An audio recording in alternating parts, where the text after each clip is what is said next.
From the TBD studios, let's talk live with your hosts, Natasha Barrett and Melanie Hastings.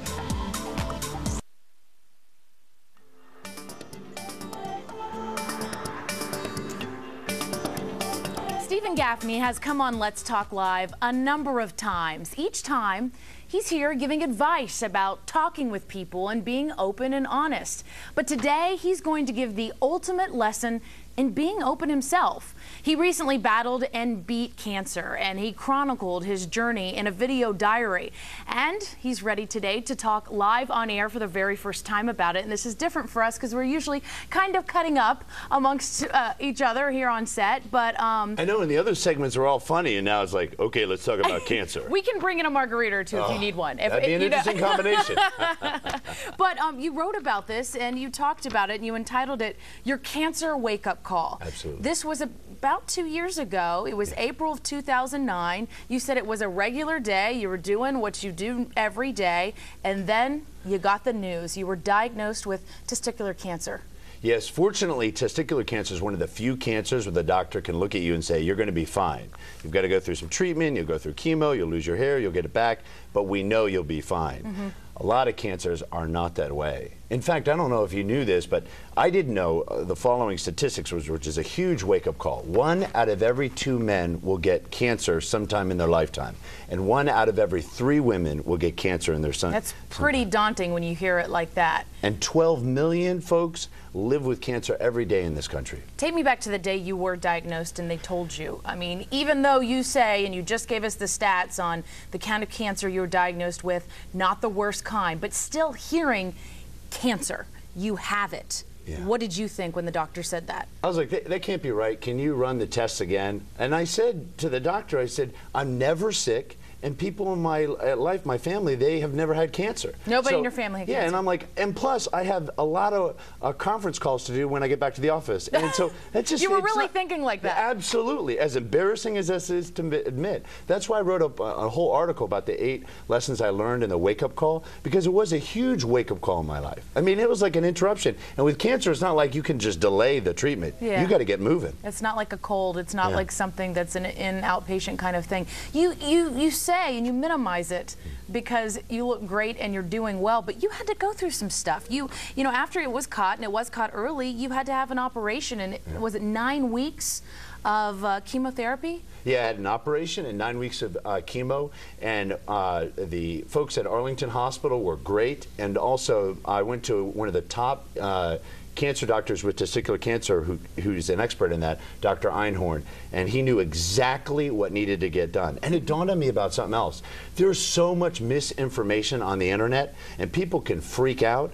And so one of the lessons I learned out of this is that in the absence of data, people will make things up. So I had people read certain data on the internet and then freak out, and it made me scared. And what I learned out of this was to go to the experts who know.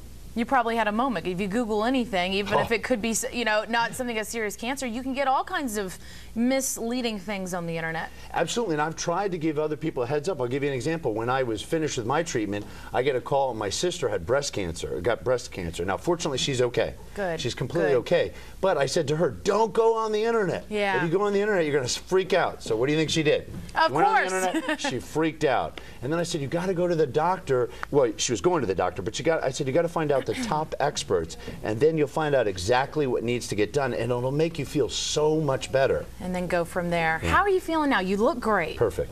I'm one of the fortunate ones, but you know what? I realize this is a wake-up call on my life, which is why we put together this video diary, which I created. You know, I filmed myself like with a flip camera, just thinking to pass on some of the things to my loved ones. Then Capital City Entertainment took these clips and put together what I think is a terrific video montage and diary to help other people become aware of cancer and to deal with cancer. I bet it can help a lot of people. Going through what you did and then documenting it, when you watch the words on video, what do you see? What do you take from it? Well, it reminds me about how scared I was, and it keeps that stuff fresh in my mind, so I'll never forget. For example, one of the biggest things I realized is the worst lies you can ever tell are the lies you tell yourself. So here's the lie I told myself. well, I'm going to work really hard, and one day I'm going to enjoy my family more and other people more. It's like I was going to put deposits in, and one day I'm going to, you know, cash out. And you know, that's interesting because I think a lot of people find themselves in that boat. I'm working on my career. When I finish or get to X, Y, or Z point, that's when I will see my family, or I'll have children, or I'll do whatever it is. Absolutely. And then something like this, did it just really it made you just look at your goals and turn them all around? Absolutely, and it had me be, it woke me up to realize you got to start living your life now. And here's the other thing. I'm not even talking about myself. I'm talking about all the loved ones that I take for granted. Well, you know, they're going to live to a certain amount of age. How do I know that? And you start to realize that you've got to really appreciate life right now because you just don't know. Now, I'm not saying you don't go to work, you don't do the things you got to do day in and day out. Right. But I am saying when it's all said and done, you got to be able to say, I lived my life to my fullest. And I realized I wasn't doing that. So how did you change your life? You're thinking differently. You're more positive. It's eye-opening. But what have you changed since this? Well, that's a good question. All right, moving right along. No. So here's Absolutely the thing. nothing. Well, here's the thing. I see my parents more. I appreciate the folks. And here's something. I had a girlfriend at the time, and now she's my wife because I kind of woke up. I'm like, I got to move forward in my life.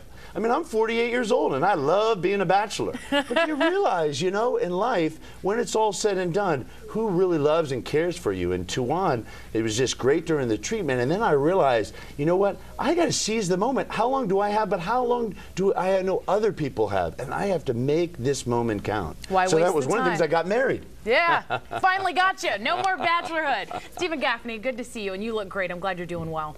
Thanks for having me. Thank you for sharing. Up next on the show, find out how you can say goodbye to dieting forever.